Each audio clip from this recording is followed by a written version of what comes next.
Hey, thanks for joining me. I got a different one today. Another independent comic work that was sent to me by its creator. He hit me up and asked me if I'd be willing to, get a copy of his book and put it up on the channel. And I'm like, absolutely. So, first off, to Jamesedwardclark, I would like to apologize for the delay. I know you've hit me up at least once about, so when are you going to do my book? There's always something that kind of gets in the way because I want to do these right, especially these indie books. And I want to make sure I give it its proper due. And if it's any consolation, James, there hasn't been one of these independent books that I've gotten from any of the people that have sent them to me where there hasn't been a little bit of a delay. And this one, the delay that's been on yours isn't even the longest one. So I do apologize, but I do have to say, by God, thank you for sending me this. This thing is unbelievably awesome. It's up there in my top 3, probably, of all the books that have been sent to me. But part of the problem, and I say part of a problem, it's not a problem, it's just that this book kind of defies description. It is, so if you were to try to explain this to somebody, as I'm trying to do to everyone who's going to watch this video, if I try to explain to anybody what it is, I would literally stop and be like, Jesus, how do you put it into a context of what it is?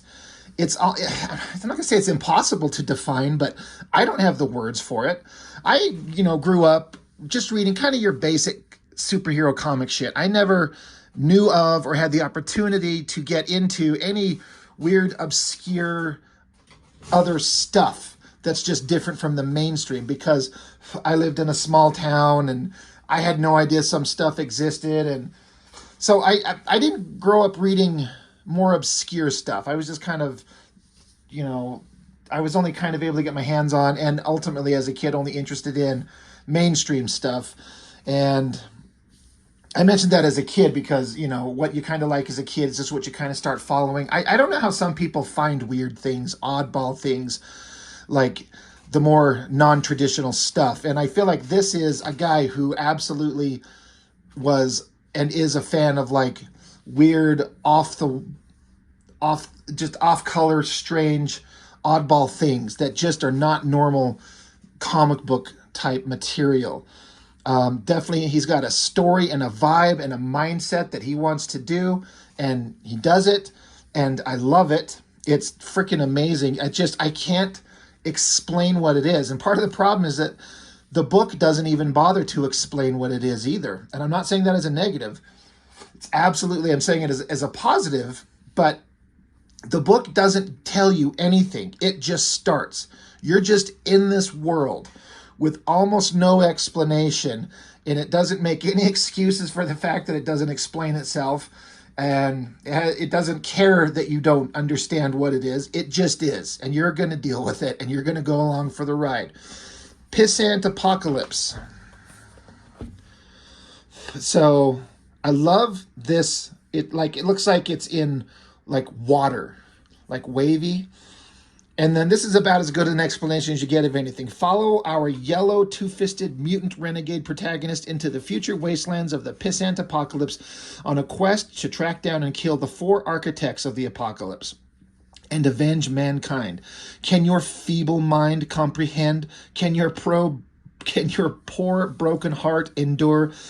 Can your twisted, mutilated body survive what awaits us all in the PISSANT Apocalypse?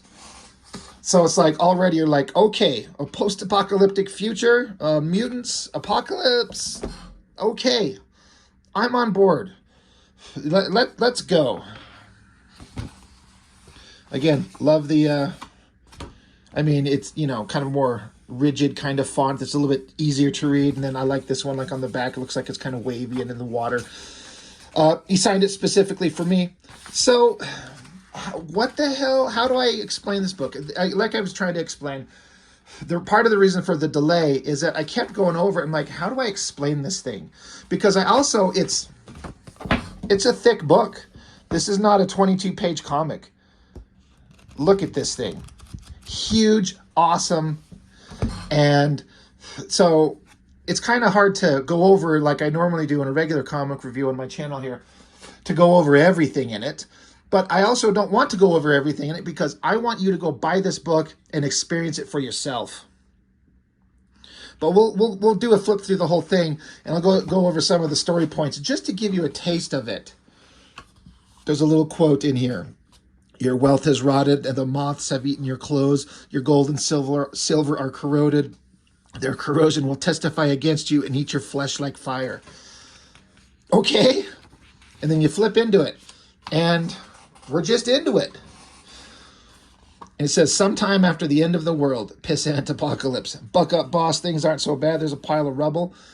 So I also want to shout out of all the independent books I've received, and they've all been great, and they're all very different. But Jamesedwardclark here, this guy is a hell of an artist, like in a way that I can't even begin to explain.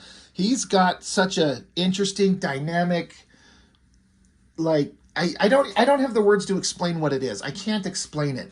But this guy can draw. And as I understand it, he does everything. So I don't know if it's digital. I guess I would assume it is, but that's just an assumption on my part. Pencils, inks, colors, lettering, writing, everything. It's because it's just him. It's just him listed as everything. So that instantly makes it really fantastic.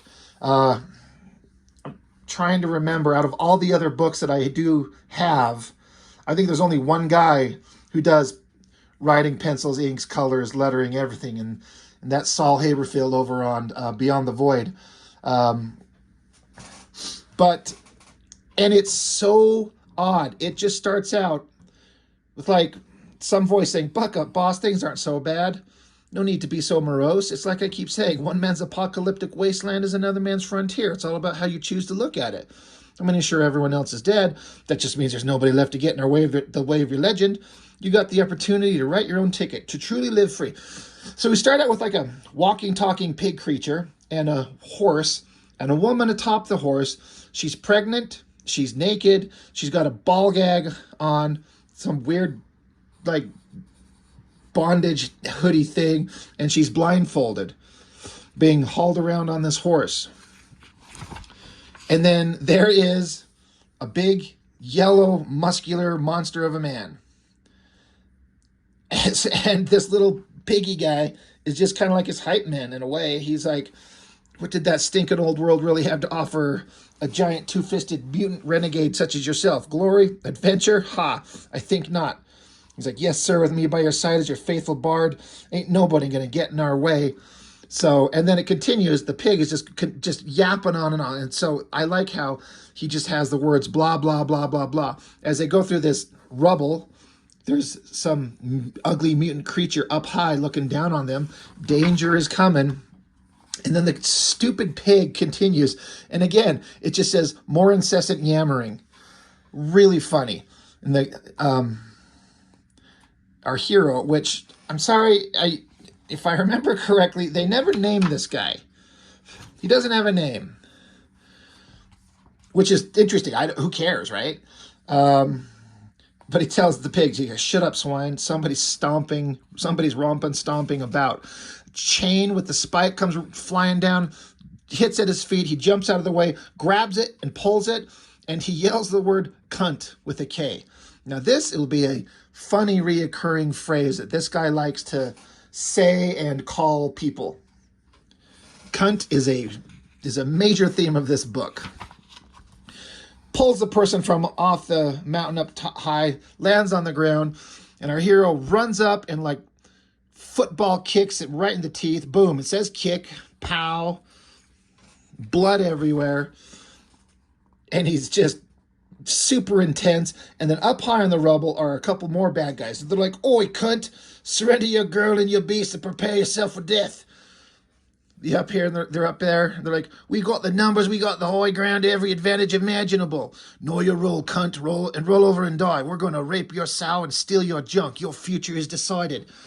And so the hype pig He just goes on, you delusional cads, you ineffectual sods, you utterly unrepentant fuckwits. Do you have any conception of the wrath you've brought upon yourselves? Can you even comprehend the unbridled brutality you've unleashed into your miserable lives? Do you have the slightest idea who you're fucking with? So, little piggy guy, he's a hype man. And he continues. He goes on and on. He's like, you're stepping on the last rock and roller that wrecked Wasteland, the dynamo desert despot of this doomed planet, who just punt kicked your boy's head right outside of his skull. These evil mutants are like, that wasn't fair. He's surprised, Spike. This time we're getting in front of this shakedown. Give us your short cunt final warning. Piggy guy continues, that's rich. Come get ahead of your imminent demise. This ain't some fly-by-night apocalyptic refugee reprobate. Whew. It's a mouthful. You're shaking down a number one dead zone defiler, master of his own destiny. And the hero guy tells him, I told you to shut up, swine. He tells the pig to shut the fuck up. So then our hero guy, now he starts yammering. He's like, I ain't got time for pathetic, pissant, pedantics. Bad enough I got this swine piggybacking off my hog. Jeez, what? Bad enough I got this swine piggybacking off my hog the entire death trip crawl, droning on incessantly in my ear. But at least this cunt carries my water for me. But you cunts are rude, and that I can't abide. So you want to try and take what's mine? I'll be happy to oblige. Come down here and see what's what, cunts. I don't take no guff from no cunts. I kick cunts' teeth down their necks. So he's just getting hyped up. He's ripping his shirt off, flexing his muscles. He says, get down here and find out what's what. So the other mutants are like, we're going to make you pay for making us work for this. Get ready to die. And so our hero just yells, cunts. Like, I was a couple pages into this and I was like laughing already how great this is. He charges, they come running down, let the battle ensue. They just charge at each other, stabbing, punching, breaking, exploding, blood, guts, fight, just violence everywhere. And then our hero, like one of the bad guys is trying to run away. He's like, oi, come here. He's like, no, wait, please, wretched cunt. And then just obliterates him. And so the piggy's like, boss? And our hero's like, start a fire, swine. We'll camp here tonight. So our hero, he defeated him pretty easily. And meanwhile, the woman who's on the horse with the ball gag, naked, pregnant, blindfolded, she's just there. And cut to, they got a campfire, and our hero, he's got this woman. I at some point that they mentioned that it's his wife. In case this is another one of those things I can't explain it to you. I don't understand it. Why is she naked and ball gagged and blindfolded and bound with her wrists behind her on top of a horse? No explanation given. But here he is, you know, after a fire's made and defeating the bad guys, he's up here like sucking on her titties because, you know, as a husband, that's what you do. And the pig continues, you sure showed those goons who's boss, eh, boss? I bet they regret messing with you if they weren't dead men. And so that makes our hero guy kind of stop loving up on his lady. And he's like, and even she kind of looks like, I love the storytelling here. Like, she's into it, he's into it, and then he kind of stops, looks up at her, and you can tell she's kind of looking at him like they were just interrupted in their private time. So the pig continues, we sure do make a good team, eh, boss? And he's got a look of a scowl on his head as he's kind of cradling her. He's like, yes, sir, me and you, boss. With your muscle and my brains, you can see a hero guy in the background pulling a knife. Piggy guy continues, as long as you and I stick together, ain't nobody a match for the two of us in this entire damn pissant apocalypse, huh, boss? Wait, what? What? Stabs Piggy, bleeds him out, cooks him up. So he was told to shut his mouth, and I guess this is his fate. So then, now he's taken the ball gag off his wife. He's feeding her. Then he's railing on her from behind like a good husband, and then he's cuddling her in sleep. The end of chapter 1.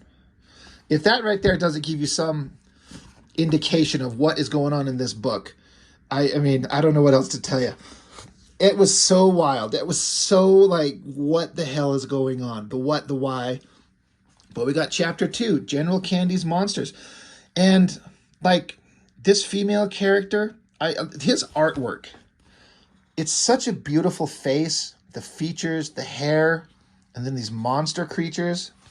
So well done. But the pissant apocalypse rolls on. It waits for nobody. You got some feet hanging in the air, and then you see blood trickling down him, and then we see our yellow hero and his wife atop the horse. There's a tree with a bunch of dead bodies in it. And then there's like a settlement. Looks like maybe things are on fire. So he gets her down off the horse, takes the mask off her eyes. And as far as drawing, I love those eyes. Absolutely beautiful. Simple, effective. Everything about his drawings is that. But I love the eyes. It's funny because we haven't seen her eyes. She's always been blindfolded. Now they open them up. There's so much life in her eyes. And he's like, I gotta go kill a bunch of cunts. Like, that's his thing. So he's gonna make her so she could see and, not be stuck, bound. So he pulls off his shirt, puts it on her, tells her, wait here, don't take no guff from nobody. She stops. She stops him and kisses him, and then he's gone. And again, no text boxes.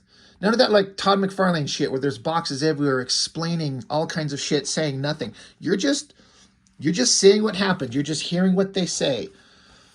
So obviously these two have like some kind of relationship that works. And then we get down here. Here's the girl from the chapter 2 cover, walking around topless, and she will always be topless. Bunch of dead bodies scattered around her, surrounded by monsters. Another great expressive face. And all these monster creatures. Look at these crazy wild designs. They're saying flesh, fresh female flesh. And she's unbothered. She is unconcerned with all these monsters. She says, if any of you lay a finger on me, you'll never get another one of General Candy's magic beans. And they all gasp in a collective like, oh my God, no. She says, not one. So they all scream, no beans. And she's like, you boys behave now. So again, what the fuck is going on? I don't know, but we have to continue. So she walks into another room. She says, might be time to think about moving on. Your pets are getting restless. And then she's looking, she's shocked. And here's this guy, I guess the general, surrounded by a bunch of empty jars with a gun in his mouth. She's like, what the hell are you doing? Stop. He's like, it's all over. This is the end. We're doomed. We've run out of magic beans. The machines to make more have long since atrophied. The beans are the only thing keeping those abominations from ripping us limb from limb and devouring our flesh. You, more than anyone, have seen what those things are capable of. So, just looking at this wild art. So they got these magic beans. I don't know, they're candies. Again, it doesn't explain. No explanation. There's just these candies that they feed these monsters.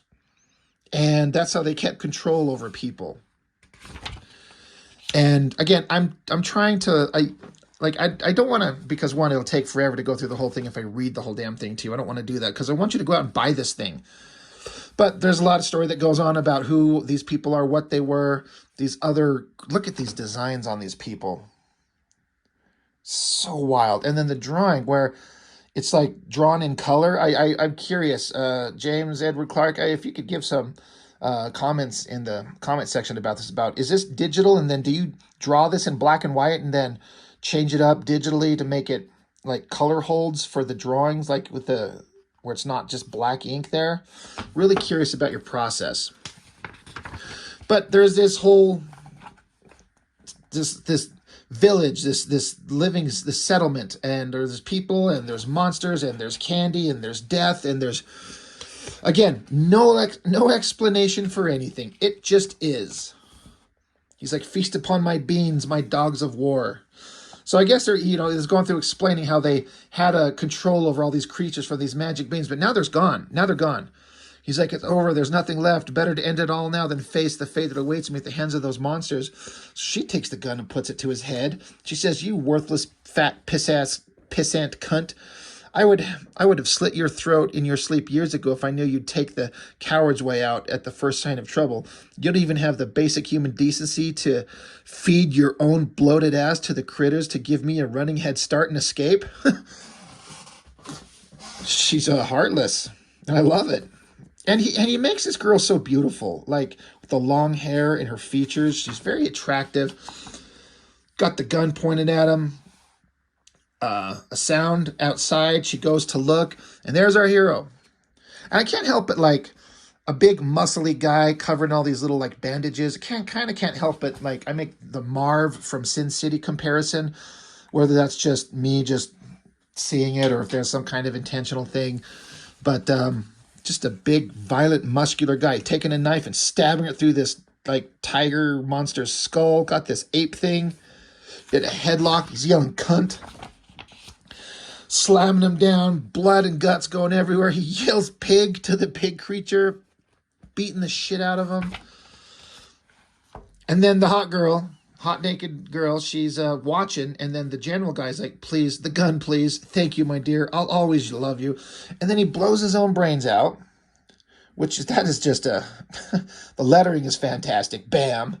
Now she's sitting there covered in his brains. But she continues to look outside, and the guy, our hero, he's like, pig cunt die, just beating the shit out of all these monsters. So this guy is a very strong warrior that could take out all these monsters. So she's like, oh, that's something. So later on, under the tree, let's skip a page.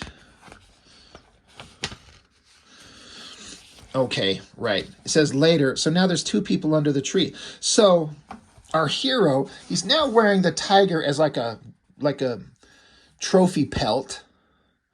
He's like, I found some more pig meat. Also, this jar of preserves. And he's like, who are you? And she's like, me? I'm from town. I fled to the hills when those monsters attacked. I saw your horse and came over here looking for help. I can't tell you how grateful I am for avenging the massacre of my people. So it's like she's kind of...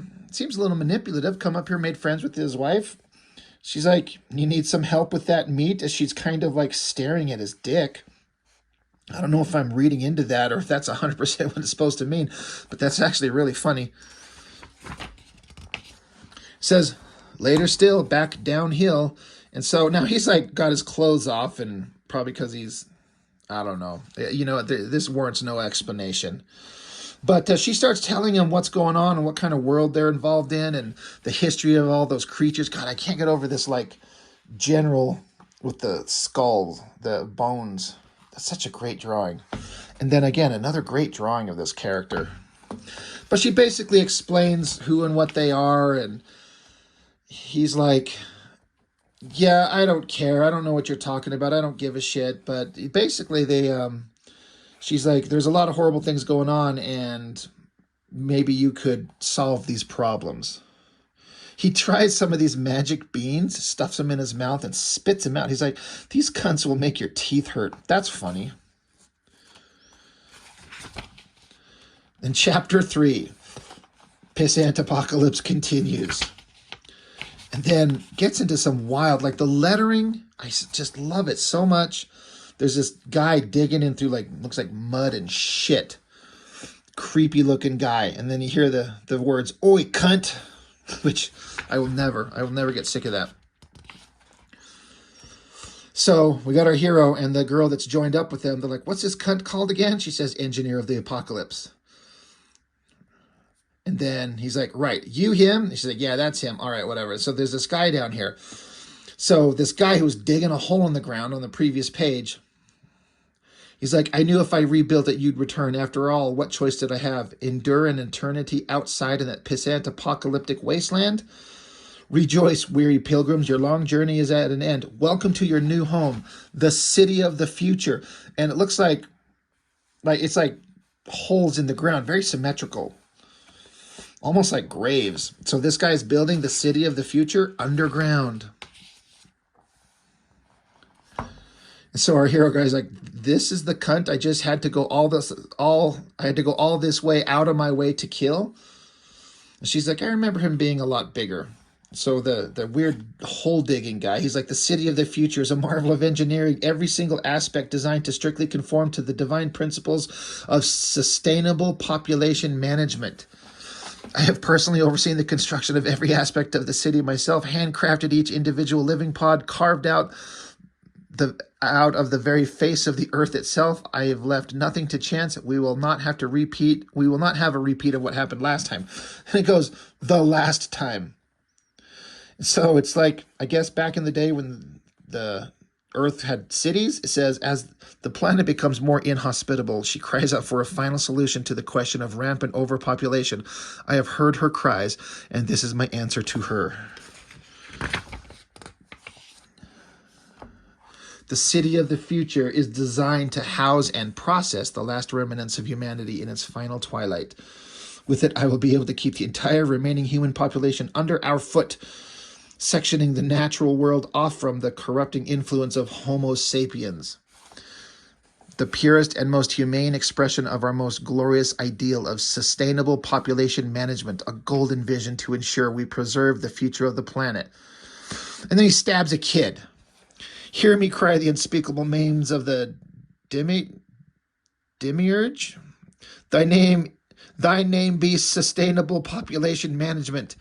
Don't you dare look away. Look at it.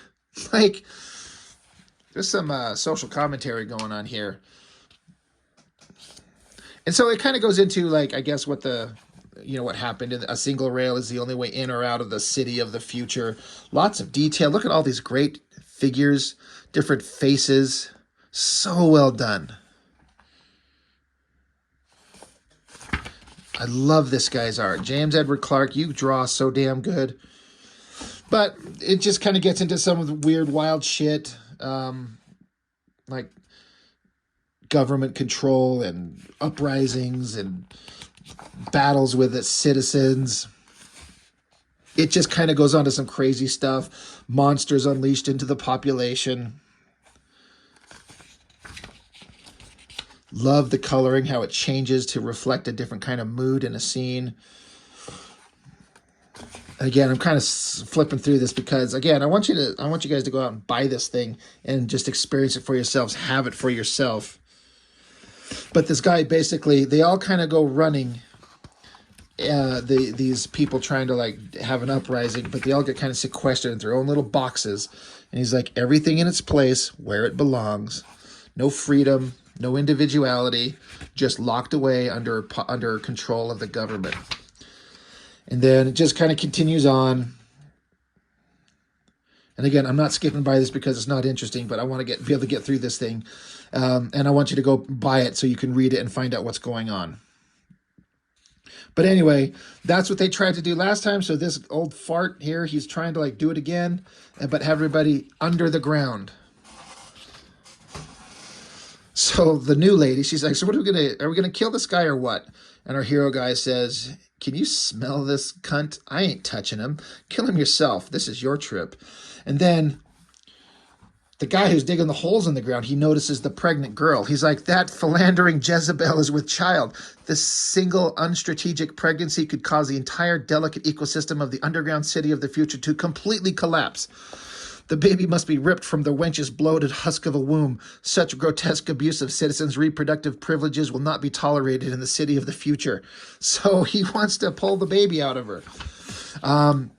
That ain't going to go over with our hero. He just yells, cunt, grabs him by the throat, snaps his neck. I like that he shows his death by, like, a word balloon, but it's just a skull. He's just dead. And his little tiny dick. And drops him into one of the holes in the ground. And then he pisses on him. Like, I laughed out loud. I'm just like, that's so great. So after all of that, while they're now having like a menage a trois, he's once again railing on his wife from behind like you do like a good husband. And the new girl's like, and she's naked, so I guess she's getting down like a clown.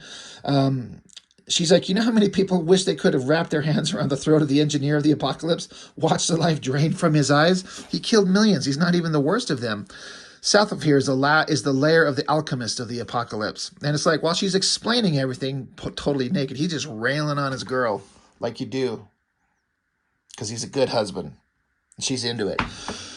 She continues, his spells sowed the seeds of fear in the hearts of men, which enabled them to corral the populace into their extermination camps they called cities.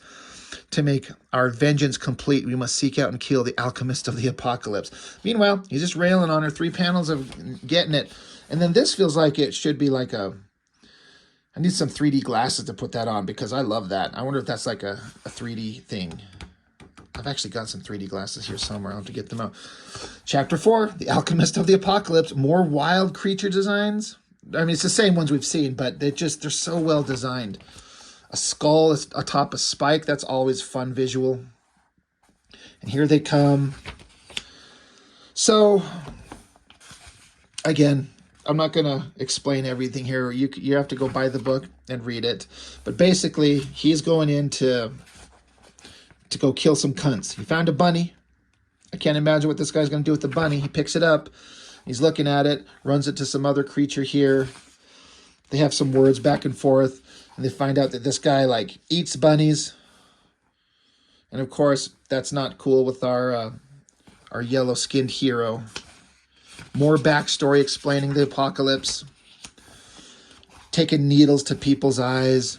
So our hero just bashes his skull out, yelling, "Cunt. Dumb cunt. If you know I'm here to kill you, don't talk. Run, cunt." That's...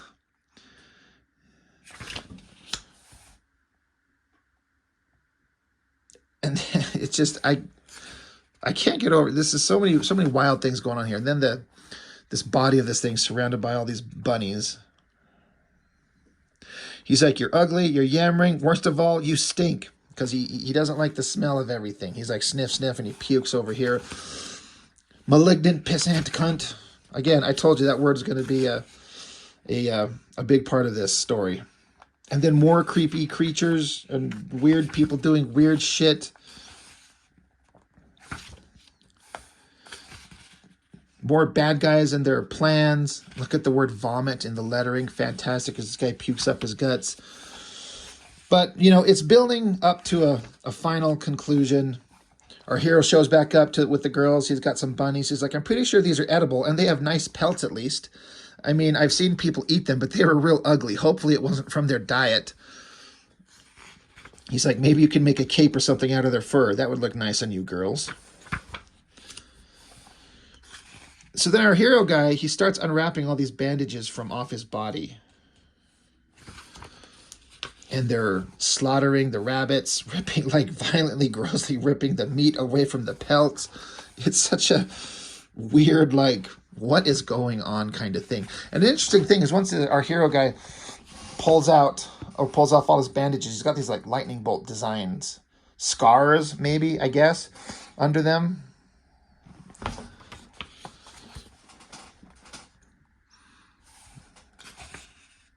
But he pulls up the one off his eye. He asks his wife, "How's my eye?" And she looks at it, and she gives him a little kissy kiss, because it says kiss. And then that was the end of chapter 4. Chapter 5, grand finale. Now he's just standing there naked, which I don't know why I love it. I love the coloring. I love the background colors, and then him just standing there. I would never, ever be able to think of these kind of color choices. Like, I love that page. I feel like he's standing there like there's a gentle breeze, his hair blowing in the wind a little bit. He's just letting it all hang out. Let the old dingly-dangly get a breeze itself. Now his wife, she's standing there completely undressed but fully zipped up, like the BDSM mask over her face, fully zipped up. Love that face right there. Really well drawn. But he goes up to touch her, and he, like, puts his fingers in her stomach, and then she unzips her mask, and it's full of, like, maggots that fall out of her mask into his mouth and eye. What the nightmare fuel is this? Oh, yeah. He was having a nightmare. So he's like, all right, well, that sucked. Anyway, they're on their way to the final destination. There's this big giant castle. And they come here, and he's like, all right, I'm going to go find the final bad guy. I'm going to go take him out. I'm going to try and make this quick. Up the stairs, looking around.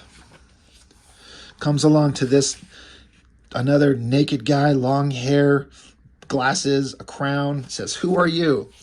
And our hero's like, ain't got time for a name. And then this bad guy, he's like, insolent little worm, you managed to wiggle your head above the nastily niggling muck below. And then by some miracle, you've navigated your bloated posterior right up here into my rarefied air. Are you enjoying the view of your little jaunt up here where the real people live? So just another guy like going on and on about how superior they are and how beneath them everyone else is. But our hero guy grabs him by the throat. He says, you think you got a damn thing to say I want to hear? And he just he spits on him and yells, cunt, and then throws him out the top of the castle, screams as he falls. And the girl's like, you hear that? And so the wife, she starts going up the stairs. She wants to go find out what's going on. And the other girl's like, what are you doing? Where do you think you're going? I'm sure he's fine. That didn't even sound like him. She's like, come on, you're in no condition to climb the stairs. Get back here. Have you lost your mind? Stop. She wants to go up and get with her husband. He's atop the castle. He's in charge. He picks up the crown that fell off the guy. He's just looking at it. Drops it off the side. He ain't got no time for crowns. This shit doesn't mean anything to him. He says these ugly, yammering cunts in their stupid hats, right? Meanwhile, pregnant lady, like another great face. God damn, is that so well done? The eyes, nose, the mouth. I mean, they're all good, but she's going up the stairs and she's having struggles. And the other girl's like, I told you shouldn't be exerting yourself like that. You're going to go back. You're going to go into labor in this like filthy stairwell. And then she's like, you're being silly. I'm sure he's fine. Now, come on. And then the new girl, she looks at this hole in the wall, glances outside of it. She says, let's get you back down before he sees you, and gets mad at both of us. And not just me for once. So that's something that's been coming up, that our hero guy's not really concerned about what this bitch has got going on. He's into his wife, whoever this new girl is. And so new girl's like, come on, let's go. Careful now. And then she says, it's slippery, and shoves pregnant wife out the hole in the wall, where she barely grabs and hangs on screaming.